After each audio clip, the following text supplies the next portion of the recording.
की class lecture number 7 electricity, कुछ important question जो कि आर इक्विवेलेंट के ऊपर आज हम लोग करेंगे। धीरे धीरे बेसिक से उठाते हुए कुछ अच्छे सवाल तक लेके जाऊंगा और अगर समय मिला तो आज ही की क्लास में हम लोग हीटिंग इफेक्ट ऑफ करंट भी कंप्लीट कर लेंगे, जिसके अंदर कुछ फॉर्मूले हम लोग को पढ़ने होते हैं हीट के और पावर के, और फिर लास्ट पार्ट जो है वो इलेक्ट्रिकल एनर्जी का है, उसको आज हम लोग देखते हैं। तो सबसे पहले क्वेश्चन नंबर 1 लिखिए।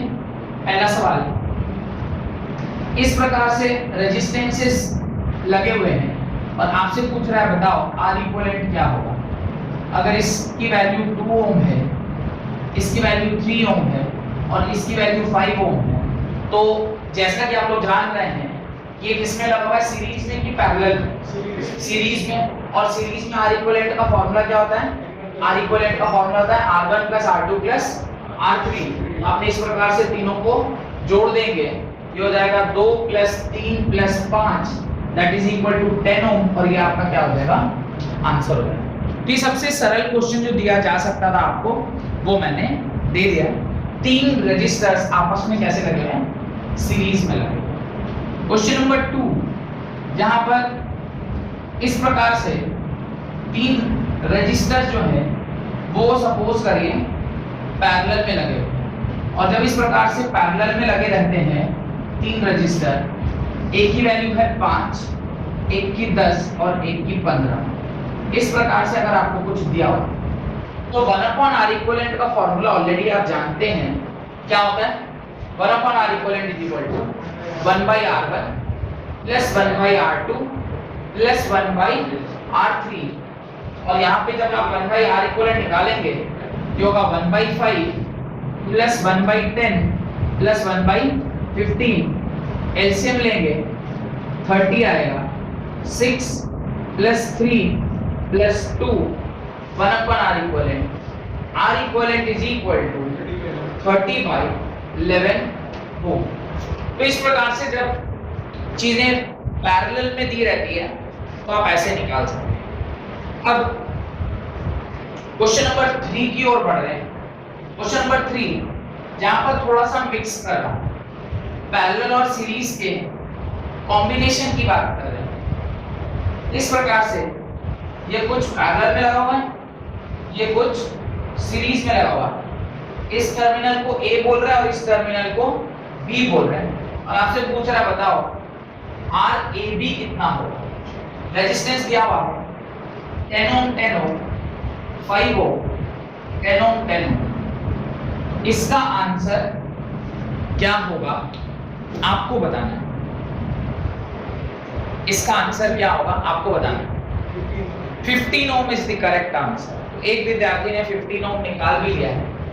इन दोनों को पैरेलल में सॉल्व कीजिए, फिर इन दोनों को पैरेलल में सॉल्व कीजिए, और ये बीच वाले को सीरीज में। यहाँ पे एक छोटा सा शॉर्ट ट्रिक आता है, वो अभी मैं आपको दिखाता हूँ। देखिए, इफ R1 and R2, ये ना आप इसी सवाल के अंदर केस डाल के लिख लीजिए। If R1 and R2 are the 2 registers, तो 1/R इक्विवेलेंट का फॉर्मूला क्या होगा, ध्यान से देखिए। 1/R1 + 1/R2 होगा। इसको जब आप एलसीएम लोगे तो क्या निकलेगा, R1 R2 ऊपर आएगा R2 + R1। 1/R इक्विवेलेंट = आप इसे क्या लिखोगे, R1 + R2 whole divided by R1 R2 लिखोगे, नहीं लिखोगे? और जब R इक्विवेलेंट का फॉर्मूला लिखना होगा तो आप क्या लिखोगे, R1 R2 whole divided by R1 + R2। तो जब पैरेलल में कुछ चीजें लगी रहती है और वो R1 R2 बराबर नहीं है, R1 and R2 are unequal, R1 and R2 if R1 and R2 is unequal, unequal अगर है तो फॉर्मूला क्या होता है, R equivalent = R1 R2 / R1 + R2। अगर इस फॉर्मूले से भी आप लिखेंगे तो आंसर वही आएगा। हाँ, इक्वल भी होगा तो वही बात है, पर केस 2 में अभी लिख रहा हूं जहां पे हम लोग इक्वल का भी फॉर्मूला लिख लेते हैं। इक्वल थोड़ा और ज्यादा आसान है। पहला दोनों क्वेश्चन मिटा रहा हूं, वो कि आप लोगों ने लिख लिया होगा पहला दोनों क्वेश्चन, और इसका सॉल्यूशन भी मिटा रहा हूं। अगर मैं केस 2 की बात करूं तो केस 2 क्या होता है, if R1 if R1 is equal to R2 is equal to R, तो R इक्वलेंट का फॉर्मूला डायरेक्टली मैं यहां से उठा रहा हूं, R1 R2 by R1 plus R2। अब इन सारे की जगह पे मैं क्या रख रहा हूं, R रख रहा हूं, तो ऊपर हो जाएगा R into R by twice of R, एक R से एक R cancel, R equivalent is equal to R by 2। ध्यान देने वाली बात यह है कि जब आपका जो रजिस्टर अगर सेम है, अगर रजिस्टर्स पैरेलल में सेम लगे हुए हैं तो इनका R इक्विवेलेंट आधा हो जाता है। तो अगर ये 10 और 10 है तो ये क्या हो जाएगा 5, ये 10 और 10 है तो क्या हो जाएगा 5, ये भी 5, ये 5 और ये 5, तीनों सीरीज में, आंसर क्या आएगा 15। इसलिए भाई साहब ने एकदम झटपट में बोल दिया 15 ओम इसका क्या होगा आंसर होगा। याद रखिएगा जब दोनों पैरेलल में हो और दोनों क्या हो सेम हो तो वैल्यू आधी हो जाती है। तो 10 और 10 5, 10 और 10 5, 5 plus 5 plus 5 is 15 ohm is the answer to this particular question। यहां तक कोई डाउट है तो पूछिए। नहीं, लिख लिया, ये दोनों केसेस लिख लिए कॉपी में, ठीक है। अब क्वेश्चन नंबर 4 देखिए, right, question number 4, question number 4 लिखते हैं, ये सब लिख लिया ना सब। क्वेश्चन नंबर 4 लिखिए। क्वेश्चन नंबर 4 क्या है, ये थोड़ा सा अच्छा सवाल है। इस प्रकार से एक रजिस्टर है, ये भी एक रजिस्टर है और ये भी एक रजिस्टर है। इसको हमने इस प्रकार से जोड़ा है, इसको मैंने इस प्रकार से जोड़ा है और आपसे कह रहा है बताओ ए और बी के बीच में क्या वैल्यू होगी इसकी इक्विवेलेंट रेजिस्टेंस की, अगर ईच जो आपका what we call it, each जो आपका रजिस्टर है वो 2 ओम का है। इसको आपको सॉल्व करना है, इसका आंसर क्या होगा, ठीक है। इसका आंसर कौन बताएगा? काफी सरल सवाल है वैसे देखा जाए तो, है ना? नहीं, काफी सरल है।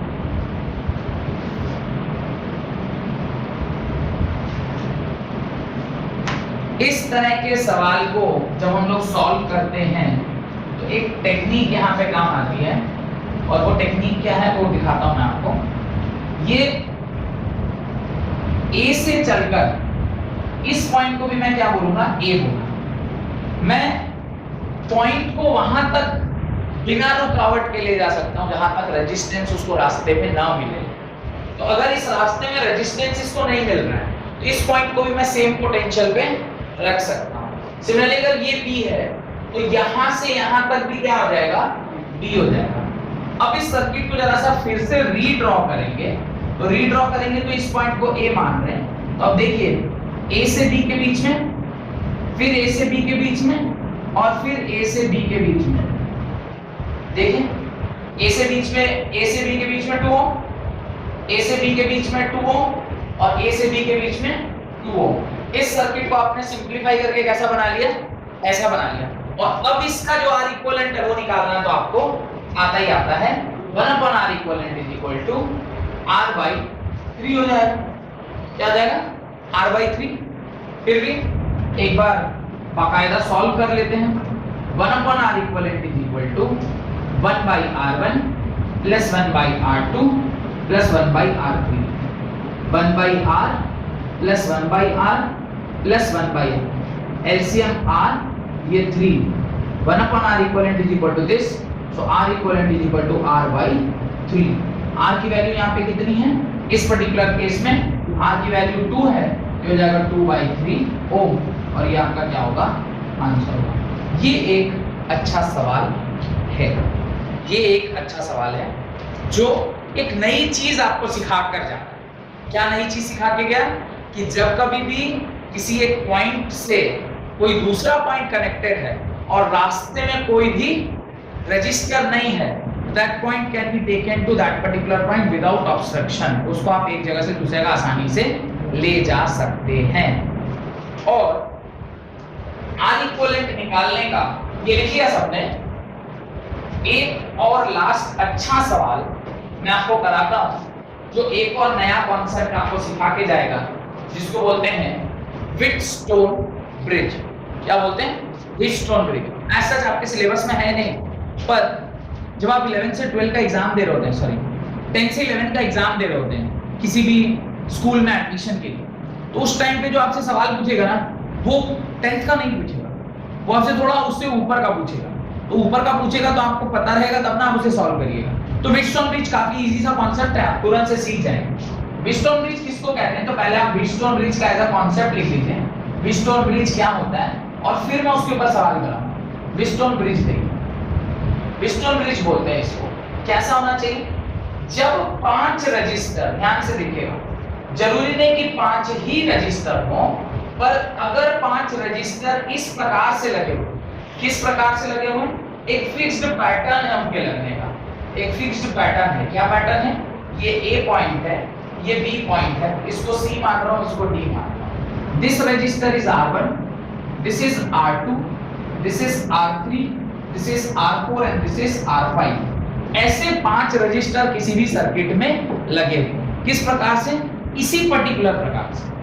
इसको ब्रिज बोल रहे हैं, तो ब्रिज जैसा लग रहा है। और व्हीटस्टोन नामक साइंटिस्ट ने इसको पता किया था, इसलिए इसको व्हीटस्टोन ब्रिज। उन्होंने कहा, किसने, साइंटिस्ट ने कहा, if R1 by R2 is equal to R3 by R4 हो जाए, क्या बोला उसने, अगर R1 by R2 R3 by R4 हो जाए, अगर किसी सर्किट में इस तरह का सिचुएशन बने, और उस बनने वाली सिचुएशन में अगर R1 by R2 R3 by R4 हो जाए, तो current in R5 is equal to 0, current in R5 is equal to 0, current in R5 is equal to 0, I in R5 is equal to 0। और अगर किसी wire में current नहीं है, तो आप इसको रखिए चाहे नहीं रखिए, कोई फर्क नहीं पड़ता है, तो इसको आप यहां से मिटा सकते हैं, ये इससे डिस्कनेक्ट हो गया। और अगर एक बार डिस्कनेक्ट हो गया, तो देखिए ध्यान से, R1 और R3 क्या हो गए, सीरीज में, R2 R4 क्या हो गए, सीरीज में, और ये दोनों क्या हो गए, पैरेलल में। ये बात समझ में आ गई, तो इसको फिर सॉल्व करना काफी आसान हो जाएगा, और इसका जो वैल्यू होगा वो काफी आसानी से निकल जाएगा। अगर मैं इसकी जगह कोई वैल्यू ले लेता हूं, जैसे इसको 2 ले रहे हैं, इसको 4 ले रहे हैं, इसको 4 ले रहे हैं, इसको 8 ले रहे हैं, और ये जो है बीच वाला, इसको सपोज करिए मैं 10 ओम ले रहा हूं, दिस इज 10 ओम। ये इस तरह का सपोज मैंने एक एग्जांपल ले लिया। अब इस एग्जांपल में हम लोग को पहला क्या चेक करना चाहिए, R1 by R2 R3 by R4 के बराबर है कि नहीं। तो 2 by 4 is equal to 1 by 2 and 4 by 8 is equal to 1 by 2, यानी ये इसके बराबर है। तो बीच वाला वायर रखिए कि मत रखिए, कोई फर्क नहीं पड़ता है। ये खत्म हो गया। अगर ये खत्म हो गया, तो ये 2 और 4 क्या हो गए, सीरीज में, और ये 4 और 8 क्या हो गए, सीरीज में, 12। R equivalent is equal to क्या होगा, R1 R2 by R1 plus R2। ऊपर हो गया 4 और 6, नीचे हो गया 12, 12 6 18, एक बार में 3 बार में, एक बार में 4 बार में। इस पूरे का रिजल्टेंट आंसर क्या होगा, 4। ये इतनी आसानी से तभी निकल पाया जब R5 क्या हो गया, हट गया। अगर R5 वहां लगा रह जाए, या R1 by R2 not equal to R by R3 हो जाए, आप इसको किसी भी कीमत में सॉल्व नहीं कर पाएंगे। इसको सॉल्व करने के लिए फिर कुछ ज्यादा पढ़ना पड़ेगा। नॉर्मल जो आप 10th क्लास के लेवल में इसको सॉल्व करना मुश्किल है। फिर आपको किरचॉफ लॉ लगेगा। अभी आप क्या लगा रहे हैं, ओम्स लॉ के बेसिस पे लगा रहे हैं। फिर थोड़े बड़े हो जाएंगे तो लगाएंगे किरचॉफ लॉ। तो किरचॉफ लॉ से सॉल्व होगा। जहां पे ओम्स लॉ बेकार हो जाता है, वहां पे किरचॉफ लॉ हमें काम में आता है। डन। ये कॉन्सेप्ट आप अपनी कॉपी में लिख लें और पहले कॉन्सेप्ट अलग बनाइएगा, फिर उसके नीचे एक एग्जांपल दीजिएगा जहां पे ये 2 4 8 ये वाला डाल के और उसका आंसर लिखिएगा R equivalent is equal to 4। तो ऐसा आपको 2 बार करना होगा, एक बार व्हीटस्टोन ब्रिज के लिए और फिर एक बार उसके एग्जांपल के लिए। और तब एक सवाल देता हूं और मैं चेक करूंगा कि आप उसको बना पा रहे हैं कि नहीं बना पा रहे। ठीक है, चलिए इसके अंदर 2 अच्छे सवाल आपको करवाता हूं और देखता हूं कि कितना व्हीटस्टोन ब्रिज आप सीख पाए। पहला सवाल व्हीटस्टोन ब्रिज के अंदर कॉन्सेप्ट अगर आपको पता होगा तो आप आसानी से इसे बना लेंगे। पहले सर्किट बनाइए जैसे मैं बना रहा हूं, क्योंकि सर्किट थोड़ा सा कॉम्प्लिकेटेड बन रहा है। इसको जरा सा पहले बनाइए और फिर मुझे बताइएगा ये सवाल आपसे बनेगा कि नहीं। ये वाला सवाल आपसे बनेगा कि नहीं।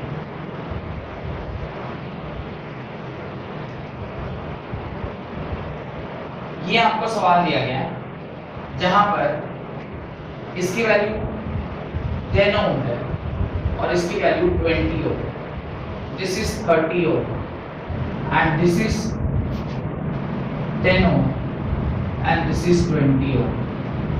आपसे पूछ रहा है बताओ आर ए बी की क्या वैल्यू, ये क्वेश्चन मांग रही है। और दूसरा एक और सवाल है उसको भी देखते हैं। दिस एंड दिस, इसमें इस प्रकार से ये जुड़ा हुआ है और ये इस प्रकार से ये जुड़ा हुआ है। और आपसे आर ए बी यहां भी पूछा गया, बताओ आर ए बी क्या होगा। और जो वैल्यूज दी गई हैं वो है 10 ओम, ये है 5 ओम, ये है 10 ओम, ये है 20 ओम और ये है 40 ओम।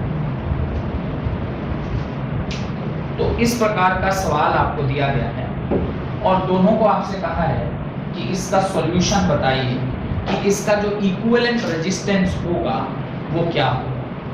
सवाल तो आपने बना लिया होगा क्योंकि आप लोगों का स्पीड जो मैं देख रहा हूँ वो कॉपी पेस्ट करने का वो थोड़ा ठीक है, तो सवाल तो आपसे बन गया होगा। सॉल्यूशन हम लोगों को चेक करना। ये सवाल देखिए 5 रेजिस्टेंस वाला सवाल है क्या, ये गिनती करिए 5 रेजिस्टेंस है, इसमें भी देखिए 5 रेजिस्टेंस। मैंने क्या कहा, जब कभी भी 5 रेजिस्टेंस वाला कोई सवाल दिखाई दे तो पहले बुद्धि लगाना है कि क्या इसमें व्हीटस्टोन ब्रिज लगने वाला है।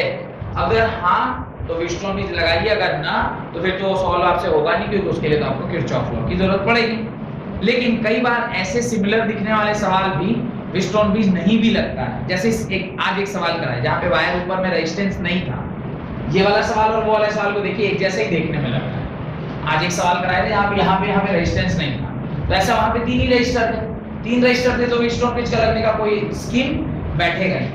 इसको जरा ध्यान से देखिए, क्या मैं इस वायर को ऐसे उठा के इस तरफ रख दूं, ऐसे यहाँ पे अगर ऐसे करके रख दिया, यहाँ ऐसे करके रख दिया, ये A हो जाएगा, ये 10 हो जाएगा, ये 20, और इसको मैं डाल दूं तो ये व्हीटस्टोन ब्रिज बनेगा। मैं डालूं इसे तो देखिए ये व्हीटस्टोन ब्रिज बन रहा है क्या, देखिए व्हीटस्टोन ब्रिज बन गया। तो सिर्फ क्या करना था, सवाल को थोड़ा सा ढंग तरीके से देखना था। बी को क्या करते हैं, उठा के यहाँ रख देते हैं, तो व्हीटस्टोन ब्रिज बन गया। अब देखिए 10/20 और ये भी 10/20, R1/R2 = R3/R4। अगर ऐसा है तो ये वाला वायर क्या हो गया, खत्म, ये वायर खत्म हो गया। तो ऊपर कितना हो गया 20, नीचे कितना हो गए 40। R equivalent = R1/R2 20 × 40/R1 + R2 20 + 40, ये कितना हो गया 800/60 40/3 ohm will be your answer. Good, जिसका आ गया वेरी गुड। अब ये व्हीटस्टोन ब्रिज था, ये भी व्हीटस्टोन ब्रिज है, पर ये व्हीटस्टोन ब्रिज कैसे है इसको जरा देखते हैं। इसको A माना है तो यहां B दिया हुआ, किसी एक को C मानिए, किसी एक को D मानिए। भाई किसी एक को C मानेंगे, किसी एक को D मानेंगे। अब आप A को एक तरफ रखिए, B को एक तरफ रखिए, एक को C मानिए, एक को D मानिए। और इस प्रकार से जैसे हम लोग व्हीटस्टोन ब्रिज बनाते हैं उसको पहले आप क्या कीजिए, बना लीजिए। और उसके बाद जिसको साथ जहां जो जुड़ा हुआ है, देखिए A से C जुड़ा हुआ है 5 ओम से, इसको 5 लिख दिया। A से देखिए D जुड़ा हुआ है 10 ओम से, इसको 10 रख दिया। देखिए B से D जुड़ा हुआ है 40 ओम से, 40 से कि 20 है, यहाँ पे थोड़ा सा गड़बड़ हो गया, इसको उल्टा कर दिया, ये होगा 40 और ये होगा 20, तो ये हो गया 20 ओम और इसको रख दीजिए 40 ओम। और ये CD जो है वो कितना है 10 है। अब जरा आप देखिए 5/10 = 1/2 and 20/40 = 1/2। If R1/R2 = R3/R4, ये बीच वाली रखो या हटा दो कोई फर्क नहीं पढ़ना। ऊपर कितना हो गया 25, R equivalent is equal to 25 into नीचे कितना हो गया 50 बाई 75, एक बार में 3 बार में, आंसर आएगा 50/3 ओम। ये भी व्हीटस्टोन ब्रिज का सवाल है। अब देख पा रहे हैं how Wheatstone bridge actually is solved, किस तरीके से आप व्हीटस्टोन ब्रिज के सवाल को सॉल्व करते हैं। सिर्फ सर्किट को पहचानना है, और अगर आप सर्किट पहचान गए तो इसका तो आंसर यूं चुटकी में आता है। सर्किट ही नहीं पहचान तब तो कहानी मुश्किल है। कोई दिक्कत? इन दोनों सवाल को बना लीजिए। कोई व्हीटस्टोन के ऊपर और व्हीटस्टोन के ऊपर मेरे को ध्यान भी नहीं है, मतलब अपने से ध्यान नहीं है, बुक देखना पड़ेगा। और ये सब तो 12th क्लास की किताब का है, 12th क्लास में है बहुत सारा, और मेरे को याद नहीं है। 12th क्लास की किताब देखनी होगी तो उससे अच्छा है जितने आपके लेवल पे चाहिए था वो सारे मैंने करवा दिए। इतना ये सवाल सब मेरे को ध्यान था कि इस प्रकार से सारे क्वेश्चन बनते हैं। खैर, तो आपको सीरीज पैरेलल कॉम्बिनेशन कैसे होता है और सीरीज पैरेलल कॉम्बिनेशन को किस प्रकार से सॉल्व करते हैं, ये सारा कुछ आपको समझ में आ गया।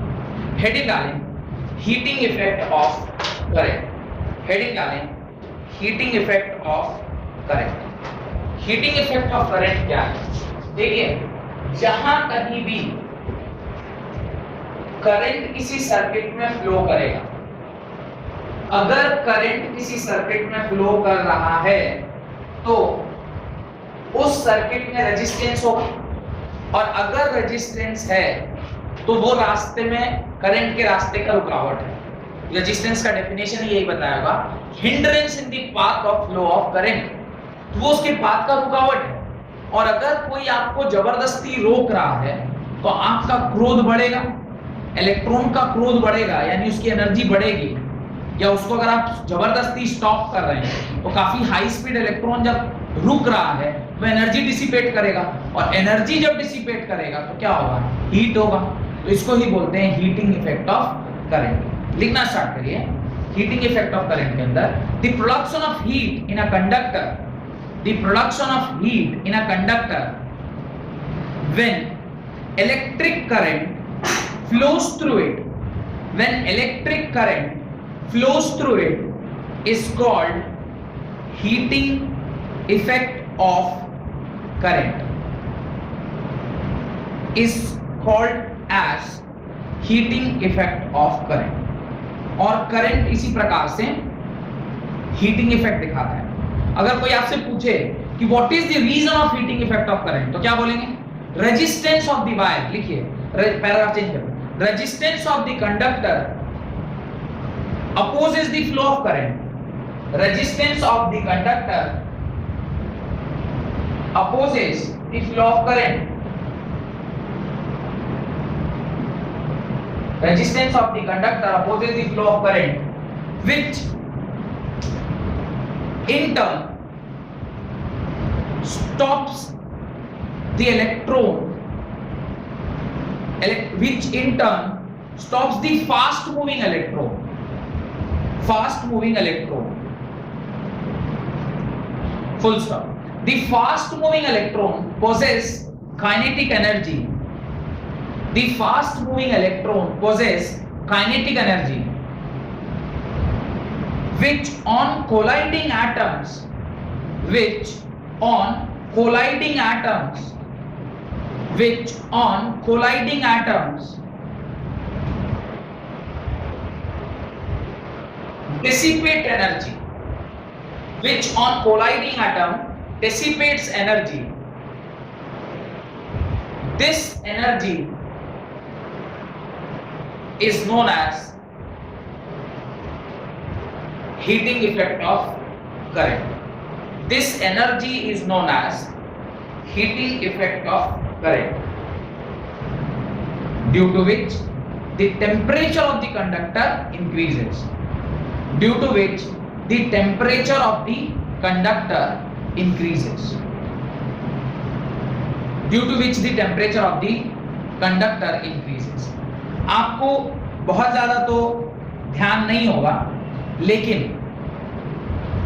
अगर मैं आपको बताऊं तो आपने स्टोव देखा होगा जिसको हम लोग ना हीटर बोलते हैं, कभी देखने का मौका लगा होगा क्योंकि अब तो इंडक्शन का जमाना आ गया है। पर एक समय होता था जब लोग इलेक्ट्रिकल हीटर पर खाना बनाया करते थे। कुछ कॉइल्स जो हैं वो उसके अंदर लगे होते थे, आप उसको इलेक्ट्रिसिटी से कनेक्ट करते थे और जब वो गर्म हो जाता था तो उसके ऊपर आप उसकी हीट से खाना को बनाते थे। बहुत ज्यादा पावर कंज्यूमिंग था, इसलिए लोगों ने अब उसको यूज करना छोड़ दिया। अब तो हम येलो बल्ब भी नहीं यूज करते क्योंकि वो भी बहुत ज्यादा पावर कंज्यूम करता है। अब तो ये एलईडी बल्ब्स आ गए जिनका पावर जो है काफी कम है, 9 वाट के आसपास। वो अकेला हीटर 300 350, एक एसी के आसपास का, एक फ्रिज के आसपास का पावर कंज्यूम कर लेता था। और हर टाइम अगर खाना बनाते वक्त आप 300 वाट का अगर कोई चीज यूज कर रहे हैं, आप समझ सकते हैं कितना ज्यादा आपका इलेक्ट्रिसिटी बिल आएगा। तो वो जो हीटर के वायर्स थे वो कंडक्टर था, और उस कंडक्टर में जब आप इलेक्ट्रिसिटी दे रहे हैं तो वो क्या कर रहा है, उसकी हीट को या उसके रेजिस्टेंस उसमें बढ़ेगा, रेजिस्टेंस बढ़ेगा तो उसकी kinetic energy will convert into heat energy and that heat energy will cook food. तो वो स्टोव होता था। इसी कॉन्सेप्ट पे आपने रूम हीटर भी देखा होगा। रूम हीटर तो अभी भी हम लोग यूज करते हैं घरों में। बजाज का रूम हीटर मैंने देखा इलेक्ट्रिक शॉप में ऐसा रखा रहता है। ठंड के टाइम में खास करके जिनके घर में ओल्ड एज पीपल है उनके घर में जरूर आप एक रूम हीटर देखेंगे। Room heater also works on the same principle. What is the principle? वो वहां पे कंडक्टर लगा है, आप करंट देंगे तो वो वायर हीट अप होगी, और जैसी वायर हीट अप होगी वो हीट रेडिएट करेगा, और हीट रेडिएट करेगा तो ठंडे में हीट किसको नहीं चाहिए, सबको हीट अच्छा लगता है। सेम कांसेप्ट गोज विद आपने देखा होगा वो एमर्सन रॉड होता है जिससे हम लोग ना ठंड के दिनों में पानी गर्म करते हैं। What is that is also work on the same principle. वो आपने वो जो रॉड है उसको आप पानी में डालते हैं और स्विच से कनेक्ट कर देते हैं इलेक्ट्रिसिटी से। वो इलेक्ट्रिसिटी से वो जो वायर है वो गर्म होता है, और गर्म होगा तो करस्पॉन्डिंगली जो पानी है वो भी क्या हो जाएगा, गर्म हो जाएगा। तो इस प्रकार से हीटिंग इफेक्ट, जो करंट का हीटिंग इफेक्ट है, इसका पॉजिटिव यूजेज हम लोगों ने लेना स्टार्ट किया। और जहां कहीं करंट है वहां हीट है, और जहां हीट है वहां करंट तो ऐसा जरूरी नहीं, क्योंकि हीट तो कई सारे सोर्सेज से पैदा कर सकते हैं। पर एक चीज ध्यान रखने वाली बात यह है कि अगर कहीं पर करंट है वहां पे हीट है, अब हीट को आप बर्बाद कीजिए कि यूज करिए, ये आपके ऊपर है। आपको अगर थोड़ा और आगे लेके जाऊं डिस्कशन में, तो वो जो येलो वाला बल्ब होता था, वो येलो बल्ब येलो कलर का क्यों होता था, उसका भी कारण यही है। वो टंगस्टन बल्ब बोलते थे उसको, उसमें टंगस्टन लगा होता था। Tungsten is a metal. वो मेटल का सबसे अच्छी बात होती है कि उसका मेल्टिंग पॉइंट काफी हाई होता है। तो आप जब उसको हीट कर रहे हैं तो क्या हो रहा है, वो गर्म तो हो ही रहा है। इसे देखिएगा, आप बल्ब को छुइएगा तो वो गर्म होगा, और जब कभी भी कोई वायर को आप हीट करते हैं तो वो हीट धीरे धीरे रेड से होता हुआ येलो वहां तक पहुंचता है। ये आपने एक और जगह कहीं पे देखा है। आप देखिए स्ट्रीट लाइट्स वगैरह जो येलो वाली लाइट होती है, वो कभी एकदम स्टार्टिंग से जलते देखे हैं?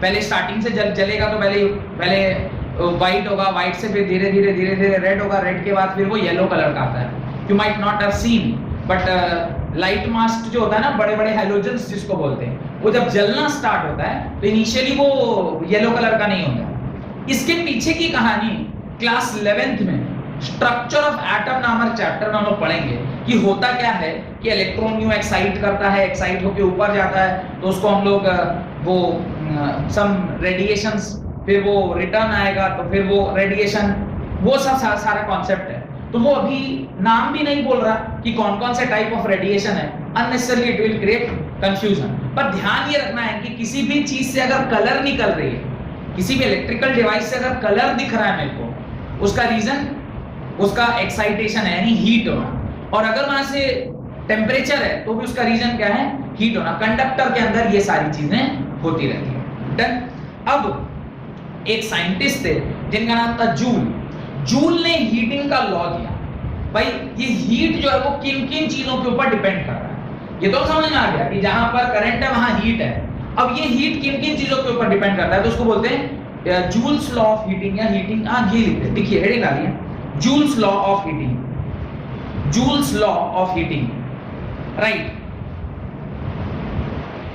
When electrical current flows through a resistor, when electrical current flows through a resistor, the work done to overcome, when electrical current flows through a resistor, the work done to overcome the opposition to the flowing charge, the work done to overcome the opposition to the flowing charge is converted into heat energy. The opposition to the flowing charge is converted into heat energy. Full stop. This is known as Joule's law of heating. This is known as Joule's law of heating, in which Joule had found a relationship between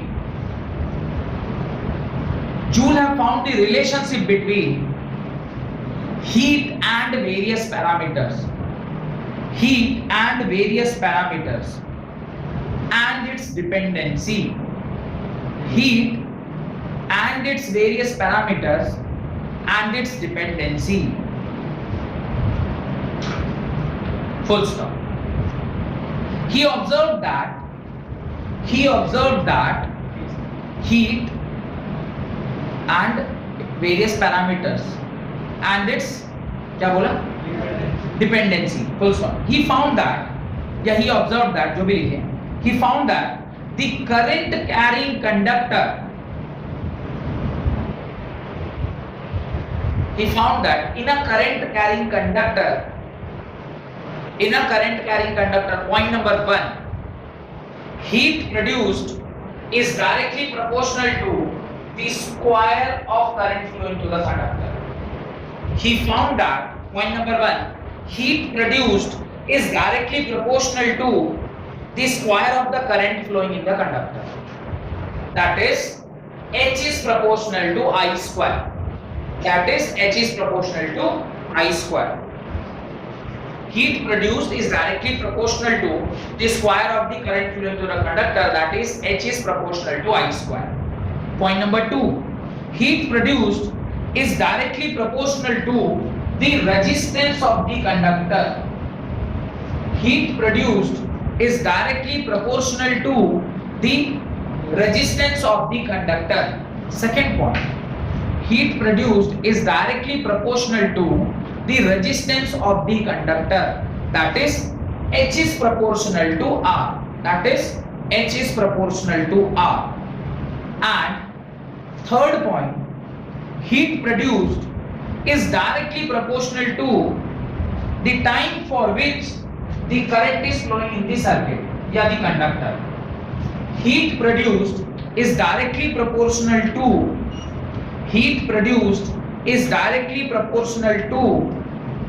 the time for which the current is flowing in the conductor.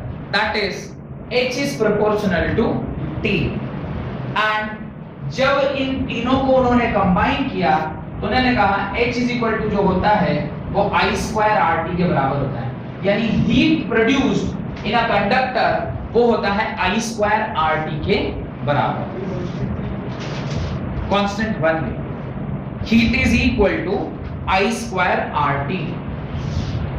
यही heat किस में convert हो रहा है, यानी ये जो heat produce हुआ है ये कहां से आया, ये वर्क डन से आया. और वर्क डन किसके बराबर होता है, change in kinetic energy. Class 9th में वर्क एनर्जी थ्योरम में मैंने आपको पढ़ाया था कि work done is equal to होता है change in kinetic energy. Change in kinetic energy कहां से आया, a fast moving electron when strikes an atom. एक बहुत तेजी से चलने वाला इलेक्ट्रॉन जब किसी एटम से टकराएगा तो तेजी से चल रहा था तो उसकी इनिशियल वेलोसिटी बहुत ज्यादा, फाइनली वो टकरा के रुक गया, उसकी फाइनल वेलोसिटी 0. तो चेंज इन वेलोसिटी जहां कहीं भी होगा तो वो काइनेटिक एनर्जी का डिफरेंस होगा. तो work done is equal to change in kinetic energy हम लोग पढ़े थे क्लास 9th में. तो अब वो जो काइनेटिक एनर्जी है वो वर्क डन के बराबर है, और वही वर्क डन किसके बराबर है, हीट के बराबर है. तो अगर मेरे से कोई पूछे बताओ वर्क डन क्या होगा, तो work done is equal to होता है VIT के बराबर. इसके बराबर work done is equal to VIT माने वैल्यूर इंस्टीट्यूट ऑफ टेक्नोलॉजी. याद करने का एक तरीका है, work done is equal to VIT. अब यहां से यहां का जो रिलेशनशिप है उसको देखिए कैसे निकालते हैं. W is equal to generate V के जगह पे IR, V के जगह पे IR लिख सकते हैं. मैंने लिख दिया I into R into I into T, और W इज इक्वल टू क्या हो गया, I square RT. The amount of heat, the amount of work done is converted into heat, that is I square RT. अब इसका एक और formula आता है, यहाँ W, इस W को जरा ध्यान से देखिए, इस W को जरा ध्यान से देखिए, सेम W को VIT की जगह B, I को क्या राइट V by R, बीच वाले I को V by R लिख सकते हैं ना, V by R is equal to I के बराबर into T, work done is equal to क्या हो जाएगा V स्क्वायर बाई RT। ये तीन फॉर्मूले आपको ध्यान रखने चाहिए, work done is equal to VIT, work done is equal to I square RT and work done is equal to V square by R into T। ये तीन फॉर्मूले आपको हीट कैलकुलेट करने के काम में आएगा। और एक रिलेशनशिप उसके नीचे लिखिए, 1 calorie is equal to 4.18 joule, 1 calorie is equal to 4.18 joule. इसको हम लोग अप्रोक्सीमेटली 4.2 जूल यूज करते हैं। 1 calorie is equal to 4.2 joule ऐसा यूज करते हैं। पर एग्जैक्टली देखा जाए तो 184 होता है, 4.184 होता है ये एग्जैक्ट वैल्यू। ठीक है, यहां तक कोई दिक्कत लगे? हाँ, तो electric power, right, electric power, what is electric power? बहुत ही आसान सा कॉन्सेप्ट है, झट से समझ में आ जाएगा इसी जगह पे, क्योंकि बिल्कुल इसी के मिलता जुलता ही कॉन्सेप्ट है। और लास्ट क्लास में फिर एक लेक्चर और लगेगा ही, जहां पे मैं electrical energy, electrical power and commercial unit of electricity, उसके इलेक्ट्रिकल एनर्जी, इलेक्ट्रिकल पावर तो पढ़ लिए, इवन रेजिस्टेंस के ऊपर क्वेश्चन भी हो गया। अभी कमर्शियल यूनिट ऑफ इलेक्ट्रिसिटी मैंने आपसे कहा होगा कि एक्स फैक्टर का बिल कैलकुलेट करवाऊंगा, वो एक काम करना है। और जो आज मैं फॉर्मूला लिखवा रहा हूं इसके ऊपर कुछ न्यूमेरिकल्स आपसे करना है। तो अगली क्लास में एक कॉन्सेप्ट पढ़ेंगे और कुछ न्यूमेरिकल करके फिर इस चैप्टर को विदा कर देंगे। तो यहां पर पावर देखिए, जहां कहीं भी हीट है वहां पावर होगा। क्यों? पावर का फॉर्मूला होता है work done per unit time. Power का फॉर्मूला होता है वर्क डन। ये तो आपने ऐसे जनरल फिजिक्स में ही पढ़ा होगा, मतलब क्लास 9 में ही पढ़ा होगा कि power always work done by time होता है। अब वर्क डन का हमने तीन फॉर्मूला देख रखा है, तीनों में टाइम का टर्म है। अब इसको टाइम से डिवाइड दे देंगे तो पावर निकल जाएगा। तो पहले आप लिखें इलेक्ट्रिक पावर का definition, the electric work done per unit time is called electric power. The electric work done per unit time is known as electric power.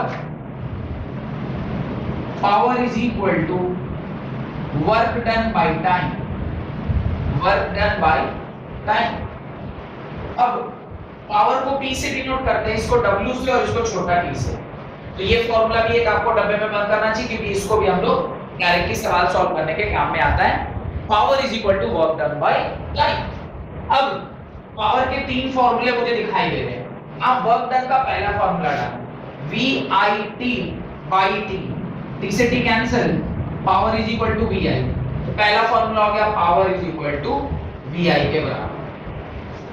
देखो दूसरा एक और फॉर्मूला दिखाई दे रहा है, power is equal to I square RT by T, T से T cancel, power is equal to I square R, power is equal to I square R। ये दूसरा फॉर्मूला।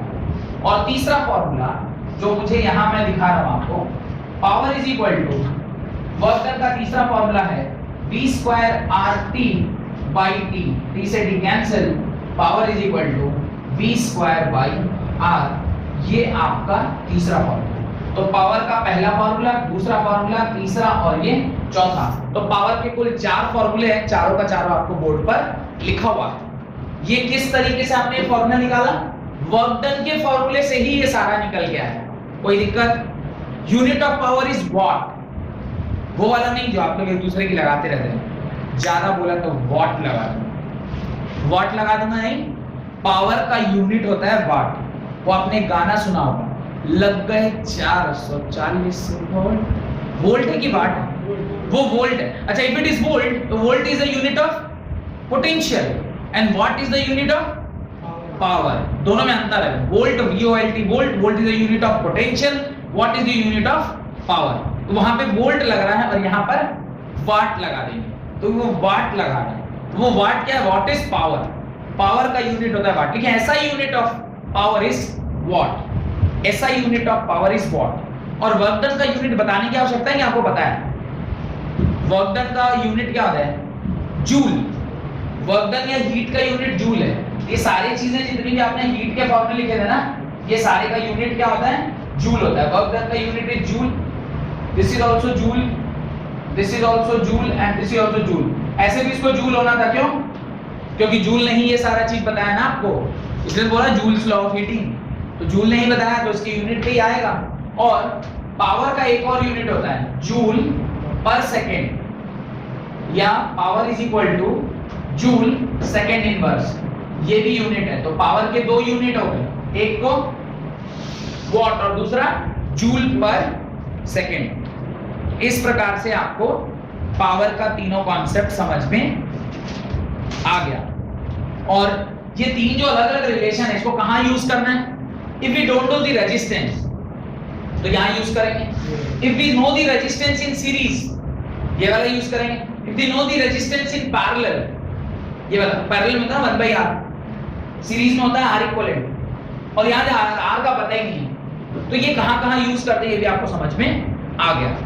ठीक है, और अगले क्लास में electrical energy and commercial unit of electricity, ये topic पढ़ के कुछ न्यूमेरिकल करके फिर इस चैप्टर को विदा करेंगे। बहुत बहुत धन्यवाद आज की क्लास में।